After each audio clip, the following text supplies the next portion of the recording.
안녕하세요. 여러분 혹시 집에서 이런 현상이 일어난 적 있나요? 오늘은 돈복이 터지는 집에서 나타나는 특별한 몇 가지 현상을 알려드리겠습니다. 이런 현상이 나타나는 집은 절대 팔지 마세요. 그 집은 재물운이 넘치는 집일 가능성이 큽니다. 첫 번째 현상은 바로 귀한 손님들이 자주 찾아오는 집입니다. 여러분 집에 이유 없이 손님이 자주 오는 경우가 있나요? 친구나 가족 오랜만에 연락이 닿은 사람들이 갑자기 집에 자주 방문한다면 그건 좋은 신호일 수 있어요. 풍수지리에서 사람의 기운이 모이는 집은 돈의 기운도 따라오게 된다고 합니다. 사람들이 자주 찾아오고 함께 머무는 집은 활기가 넘치고 그 활기는 재물운을 끌어들이는 중요한 역할을 합니다. 여러분이 손님이 오는 걸 불편하게 느낄 수 있지만 사실 손님이 많이 오는 집은 기운이 매우 좋은 집입니다. 이런 집은 절대 팔지 말고 사람들과 좋은 시간을 보내면서 그 기운을 더 키워보시어 재물운을 더욱 끌어들여 보세요. 두 번째 현상은 꿈에서 물이 자주 등장하는 경우입니다. 여러분, 혹시 꿈에서 맑은 물, 호수, 강, 바다 같은 장면이 자주 나타난 적 있나요? 풍수에서는 물이 재물을 상징한다고 합니다. 특히 집과 관련된 꿈에서 물이 보였다면 이는 그 집에 재물운이 들어오고 있다는 강력한 신호일 수 있습니다. 맑고 잔잔한 물이 꿈에 나타난다면 그 집은 돈이 흐르는 길 위에 있다고 볼 수 있습니다. 물꿈을 꾸는 것과 수맥이 흐른다는 것은 다른 의미입니다. 수맥이 흐르는 집은 전통적으로 물이 지하를 흐르는 경로가 집터나 건물 아래를 지나갈 때 그로 인해 건강이나 생활에 부정적인 영향을 미친다고 믿어지는 현상을 의미합니다. 풍수지리에서 수맥의 위치는 중요합니다. 이러한 수맥이 기운의 흐름에 나쁜 영향을 주어 불면증, 두통, 피로감 등의 문제를 일으킨다고 여겨져 부정적인 의미로 전달되고 있습니다. 만약 여러분이 자주 물과 관련된 꿈을 꾼다면 그 집은 절대 팔지 마세요.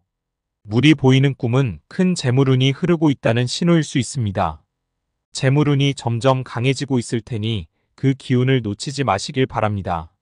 세 번째 현상은 집안에서 작은 돈이 자주 발견되는 경우입니다. 여러분, 평소에 신경 쓰지 않았던 주머니나 서랍 속에서 갑자기 동전이나 작은 돈을 발견한 적 있으신가요? 이런 작은 돈이 자주 생기는 것은 집에 재물운이 쌓이고 있는 신호일 수 있습니다. 풍수지리에서는 작은 돈이 큰 돈의 기운을 끌어오는 출발점이라고 말합니다. 작은 재물이 자주 발견된다면 그 집의 기운이 점차 큰 재물로 이어질 가능성이 큽니다. 이런 작은 돈은 절대 무시하지 마세요. 작은 돈이라도 자주 생긴다면 그것이 집안에 돈의 기운이 쌓이고 있는 증거일 수 있습니다. 절대 팔거나 옮기지 말고 그 기운을 잘 받아들이시길 바랍니다. 분명 재물운으로 좋은 소식이 생길 겁니다. 네 번째 현상은 집안의 식물이 잘 자라는 경우입니다. 여러분 혹시 집에서 키우고 있는 식물들이 특별히 신경 쓰지 않아도 무럭무럭 자라거나 꽃을 피우는 모습을 본 적 있나요? 풍수지리에서 식물은 좋은 기운향기를 불러오고 나쁜 기운응기를 막는 데 도움이 된다고 여겨집니다. 집안의 에너지를 조화롭게 하며 집안의 생명력을 상징하며 그건 그 집이 생명력과 기운이 넘치고 건강, 재물, 평온함 등을 끌어들이는 역할을 한다고 믿어집니다. 식물이 잘 자란다는 것은 집안의 공기가 좋고 기운이 순환이 잘 되는 곳이므로 이는 그 집에 좋은 기운이 흐르고 있다는 증거이고 재물운의 기운이 강해지는 곳입니다. 여러분의 집에 있는 식물이 무성하게 잘 자라고 있다면 그건 그 집이 생명력과 기운이 넘친다는 의미입니다. 집안의 에너지 조화로 재물운도 잘 자라난다고 할 수 있습니다. 집은 절대 팔거나 옮기지 말고 더 많은 식물을 들여 집안의 기운을 극대화해서 재물을 끌어당기시길 바랍니다. 집안에 식물을 들일 때는 키가 너무 큰 것보다 50cm 이하로 들이고 베란다에 모두 식물로 채우지 말고 순환이 잘 되도록 공간을 충분히 남기고 키우시길 바랍니다. 풍수에서 중요한 것은 집안의 에너지 흐름과 조화를 맞추는 것이므로 이러한 식물들을 적절한 장소에 두어 기운을 북돋우는 것이 좋습니다. 식물을 배치할 때는 식물이 시들지 않도록 관리하는 것도 중요한데 이는 집안의 기운이 살아있다는 것을 상징하기 때문입니다. 그럼 자연스럽게 재물운도 함께 따라올 것입니다. 참고로 풍수에 좋은 에너지를 가진 몇 가지 식물은 돈나무, 행운목, 고무나무, 산세베리아가 대표적인 식물입니다. 마지막으로 5번째 현상은 가족이 화목한 집입니다. 가와만사성은 우리나라에서 예로부터 내려져 오는 말로 집안이 화목하면 모든 일이 잘 이루어진다는 의미를 담고 있습니다. 가족 간의 화목과 조화가 중요한 기반이 되어야 모든 일이 순조롭게 풀린다는 가르침을 전합니다. 가정의 중요성을 강조하며 가족 간의 평화와 사랑이 개인의 성공과 행복의 기초가 된다고 믿는 가치관을 반영하고 있습니다. 가정에서의 화목과 조화가 삶의 다른 모든 부분에까지 긍정적인 영향을 미친다고 여겨지며 가족 간의 관계가 사회적 성공과도 연결된다는 의미를 담고 있습니다. 이 말은 함축적인 의미로 위의 내용을 풀이한 가정의 중요성을 내포하고 있습니다. 여러분의 집에서 가족들이 자주 웃고 서로 배려하며 다투지 않는다면 그 집은 아주 좋은 재물운이 흐르고 있을 가능성이 큽니다. 풍수지리에서는 가족 간의 화목을 중요한 요소로 봅니다. 집안의 기운이 막히지 않고 순환하면 자연스럽게 재물운도 따라오게 됩니다. 반면에 가족 간에 자주 다툼이 일어나거나 갈등이 심하다면 집안의 기운이 막혀 있을 가능성이 큽니다.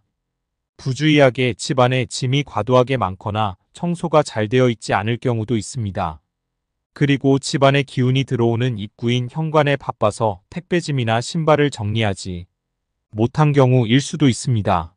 집을 잘 보살피어 청소를 깨끗이 하고 정리정돈을 하게 된다면 집안의 기운이 점차 좋아질 것입니다. 집이 본래 습기가 많아 꿉꿉하고 곰팡이가 피어 있어 청소를 해도 잘 안 되는 경우인 집은 상황이 안 되는데 집을 당장 이사를 갈 생각보다는 집에 제습기를 활용하신다거나 곰팡이 전용 제품을 자주 사용하시어 마음을 편하게 먹고 집을 보살피신다면 필시 정성과 마음이 전달되어 점점 집에 기분 좋은 소식이 들리게 되실 겁니다. 가족이 화목한 집은 절대 팔지 마세요. 가족 간의 웃음이 넘치는 집은 그 자체로 복이 가득한 집입니다. 그 기운이 계속 집안에 머물면 자연스럽게 재물운도 커지게 될 거예요. 여러분의 집이 그런 집이라면 절대 떠나지 마세요. 위의 현상처럼 또렷한 현상을 느끼지 못하신 분들은 집을 생각하거나 집에 갔을 때 편안하고 행복하고 집에서 잠을 잤을 때 집에서 잠을 자면 불면증 없이 푹 주무셨다면 그 집은 이런 현상들이 앞으로 일어날 집입니다. 오늘은 돈복이 터지는 집에서 나타나는 5가지 특별한 현상에 대해 알아봤습니다. 여러분의 집에서 이 중 하나라도 해당되는 것이 있나요? 그렇다면 그 집은 재물운이 넘치는 명당일 수 있습니다. 절대 팔지 마시고 그 기운을 더 키워나가시길 바랍니다. 집의 명당 기운 탓에 너무 치우치지 마시고 집안의 기본적인 청소나 정리정돈 가족의 화합에 소홀하셨다면 이런 분들은 집안에 정성을 들이신다면 좋은 소식이 점차 들리실 테니 걱정하지 마시길 바랍니다. 작은 변화가 큰 행운 건강돈을 불러옵니다. 이 영상을 보시고 내 집에도 이런 현상이 있었구나 하고 깨달으신 분들이 많을 거라 생각합니다. 여러분의 집에도 좋은 기운과 재물복이 가득하길 바랍니다. 오늘 영상을 통해 더 나은 미래를 기대하며 긍정적인 에너지를 얻고 큰 돈복 더불어 건강 행복이 터지길 바랍니다. 오늘 하루 더 인생에 건강지혜가 더해져 내일 점점 더 나아지는 인생을 응원합니다. 좋아요와 구독 그리고 알림 설정 잊지 마시고 다음 영상에서 더 흥미로운 이야기로 찾아뵙겠습니다. 감사합니다.